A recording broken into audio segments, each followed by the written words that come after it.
तो soul admission 2023 के लिए आज की वीडियो होने वाली है कि एडमिशन कंफर्म होने के बाद क्या क्या करना है। तो जब आपका एडमिशन कंफर्म हो जाता है उसके बाद आपको क्या क्या करना होता है, आज मैं उसको लेकर आपको अपडेट दूंगा। इसके अलावा वेरिफिकेशन पेंडिंग प्रॉब्लम भी काफ़ी स्टूडेंट को देखने को मिलती है। जब आप अपना फॉर्म सबमिट करते हो तो आपको एक मैसेज शो होता होगा कि वेरिफिकेशन पेंडिंग, मतलब verification is pending from institution, मतलब आपने जो फॉर्म सबमिट किया उसकी वेरिफिकेशन चल रही है, इसलिए आपका जो फॉर्म है एडमिशन अभी पेंडिंग है। तो इसका क्या सॉल्यूशन है वो मैं आपको बताऊंगा। इसके अलावा जब आप एडमिशन कंफर्म होने के बाद आपको क्या क्या करना है। तो आज की वीडियो काफ़ी इंपॉर्टेंट है उन सभी स्टूडेंट के लिए जो अभी सोल में एडमिशन ले चुके हैं या जो ले रहे हैं और जो कहीं ना कहीं वेरिफिकेशन की वजह से अभी फंसे हुए हैं या जिनका एडमिशन कंफर्म हो चुका है, उनको क्या क्या करना है। तो वीडियो शुरू होने से पहले अगर आप हमारे चैनल पर पहली बार आए तो चैनल को सब्सक्राइब कर ले और हमारे टेलीग्राम चैनल जरूर ज्वाइन कर ले, लिंक मैं डिस्क्रिप्शन बॉक्स में आपको दे चुका हूँ।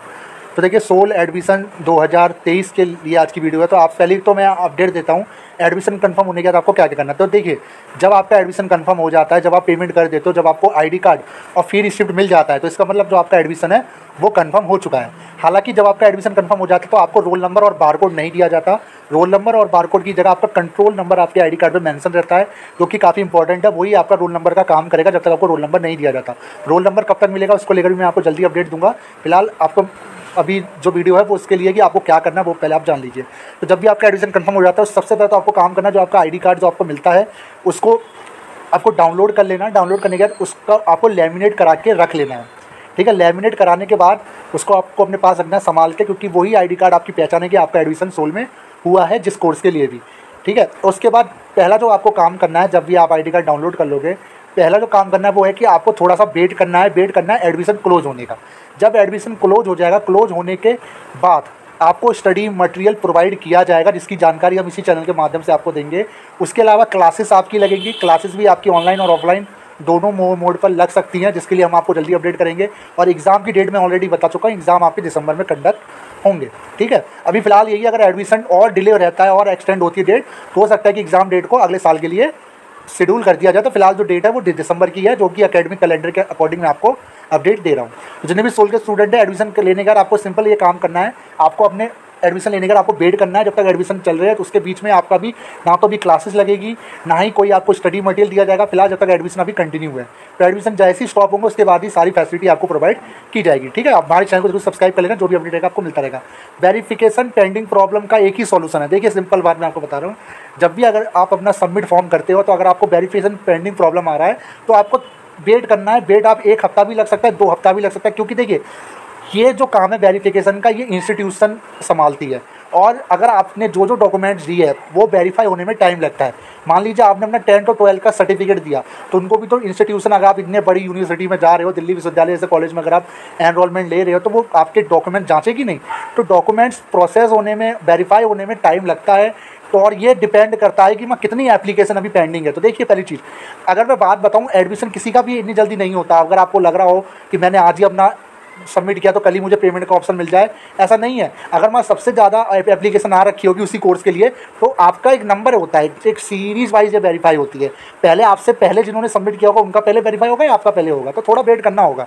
तो 1 से 1.5 हफ्ता भी लग सकता है, 2 हफ्ता भी लग सकता है, और वेरीफाई जरूर होता है। वेरीफाई होने के बाद आपको बता दिया जाता है, अगर आपके डॉक्यूमेंट सारे क्लियर रहते हैं तो आपको 2 ऑप्शन दे दिए जाते हैं, IDBI, ICCI और एक बैंक और रहता है। 2 से 3 ऑप्शन आता है गेटवे का। गेटवे का जब भी ऑप्शन आ जाए इसका मतलब आपको पेमेंट करना है। तो पेमेंट तभी आपसे ली जाएगी SOL के द्वारा जब आपका वेरिफिकेशन कंप्लीट हो जाएगा। अगर वेरीफाई करते समय आपके फॉर्म में या जो आपने डॉक्यूमेंट्स मेंशन किए, जो डॉक्यूमेंट्स आपने अपलोड किया है, अगर वो मिसमैच होते हैं या डॉक्यूमेंट्स कंप्लीट नहीं होते तो आपको वहाँ पे लिखा आ जाएगा कि ये डॉक्यूमेंट्स कंप्लीट नहीं है, इसको दोबारा से रीअपलोड करो या इसको करेक्ट करो, या ये चीज़ की डिमांड की जाएगी, ठीक है। तो उसको जैसे आप सुधारोगे फिर दोबारा से वेरीफाई के लिए जाएगा, तब जाके गेटवे आपका ओपन होगा पेमेंट के लिए, ठीक है। तो इसको आपको डेली चेक करना है। कितना टाइम लगेगा, मैक्सिमम 2 हफ्ते तक लग सकते हैं, क्योंकि ये एक प्रोसीजर है, जब ये प्रोसेस सबको फॉलो करना होता है, ठीक है। इस चीज़ को आप नोट कर लीजिए। ज़्यादातर जो टाइम लगता है वो आउट ऑफ स्टेट वालों को लगता है। दिल्ली के जितने स्टूडेंट हैं उनका जो वेरिफिकेशन पहले हो जाता है क्योंकि CBSE से लिंक रहते हैं। बट जो अदर बोर्ड्स के होते हैं, जैसे आपका मान लीजिए आपका UP बोर्ड है, बिहार बोर्ड है, उत्तराखंड बोर्ड है, तो उनके जो डॉक्यूमेंट्स उनमें थोड़ी वेरीफाई करने में टाइम लग जाता है। वेरीफाई वो भी हो जाता है, थोड़ा टाइम लगता है, इसी वजह से आपको वो मैसेज काफ़ी दिनों तक शो होता है, क्योंकि आपको लगता होगा सर क्या होगा, एडमिशन होगा भी नहीं होगा, ठीक है। तो इस चीज़ को आप नोट कर लीजिए बार बार। घबराना नहीं है, किसी को भी डरना नहीं है। आप एक काम कर सकते हो, आप जो पोर्टल समर्थ का यूज करो जहाँ पे एडमिशन लेते हो, वहाँ कोने में एक हेल्प डेस्क करके यहाँ कोने में शो रहा होगा, उस पर क्लिक करना, हेल्पलाइन करके आएगा, वर्चुअल हेल्पलाइन। वहाँ पे नंबर्स दे रखे होंगे कुछ कोर्स वाइज, और ये एक ईमेल होगा। उस ईमेल पे अपना कंट्रोल नंबर, रेफरेंस नंबर, जो भी आपका नंबर होता है, क्योंकि एक एप्लीकेशन नंबर होता है जो कि आप सबमिट करने से पहले आपको मिल जाता है, आपके डैशबोर्ड पे शो होता है, वो एप्लीकेशन नंबर डाल के उनसे कहना सर मैंने फॉर्म सबमिट कर दिया, अभी तक 2 हफ्तों से ज़्यादा हो चुका है, अभी तक मेरा फॉर्म वेरीफाई नहीं हुआ है, तो वहाँ से आपको रिप्लाई मिल जाएगा, वहाँ से आप हेल्प ले सकते हो। ठीक है, इसके अलावा जो भी डिटेल आप डाल रहे हो प्रॉपर डालें, कोशिश करें कि ऐसा ना हो कि कुछ गलत डिटेल आपने डाली। अगर आप डिटेल गलत डालोगे तो हो सकता है कि आपका फॉर्म रिजेक्ट कर दिया जाए। तो ऐसी रिजेक्ट होने की कंडीशन में एक ही काम आपका होगा कि आपको दोबारा से अपना फॉर्म अप्लाई करना होगा, दोबारा से आपको वही सेम प्रोसीजर करना होगा जो आपने अभी किया था। और अगर किसी को भी इंटरनल प्रॉब्लम आ रही है, जैसे कई स्टूडेंट ऐसे हैं जो दूसरे या तीसरे स्टेप के बाद एरर उनको शो कर जा रहा है, तो मैं आपसे एक चीज़ कहूँगा, ईमेल दे रखा है, ईमेल पे आप मेल कीजिए उन्हें, बताइए कि सर मेरा ये फॉर्म है, ये अटक रहा है, इंटरनल एरर आ रहा है। और अगर वो कहते हैं कि दोबारा से रजिस्ट्रेशन करो, दोबारा से फॉर्म भरो, तो आप वो भी कर सकते हो।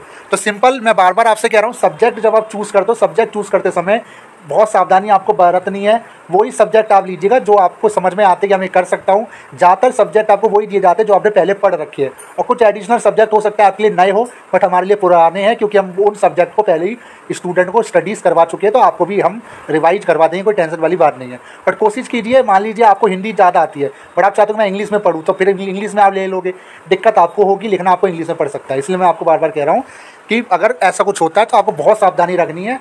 वेरिफिकेशन जब तक क्लियर नहीं होता तब तक आपका एडमिशन नहीं होता। वेरिफिकेशन होने के, पेमेंट होने के बाद फिर आपको आईडी कार्ड और फ्री रिसिप्ट दे दिया जाता है। अगर बाई चांस पेमेंट हो चुका है, 2-3 बार पेमेंट कट चुका है, उसके बावजूद भी आपका एडमिशन कंफर्म नहीं होता, मेल डालिए और जो पेमेंट आपको रिफंड हो जाएगा। उसमें कुछ टाइम लग सकता है, वो दिल्ली विश्वविद्यालय के अपने रूल्स और नियम रहते हैं। बाकी आप अपनी बैंक से भी इसको लेकर कंसल्ट कर सकते हैं, जिस बैंक से आप ट्रांसफ़र कर रहे हो पेमेंट। अगर पेमेंट वहाँ पर क्लियर नहीं होता है और पेमेंट वो दोबारा मांगते तो अपनी बैंक में इसके लिए कंप्लेंट दर्ज करा सकते हो कि सर मैंने ऑनलाइन पे की थी, बट वो पेमेंट वहाँ तक नहीं पहुँची, मेरे अकाउंट से पेमेंट कट गया है। कंप्लेंट दर्ज करा सकते हो, आपको तो पेमेंट और रिफंड कर दिया जाएगा अगर वो पेमेंट उनके अकाउंट में नहीं पहुँचता है तो। ये थी आज की वीडियो कैसी लगी, वीडियो को लाइक कर दे, चैनल को सब्सक्राइब कर दे। Thank you.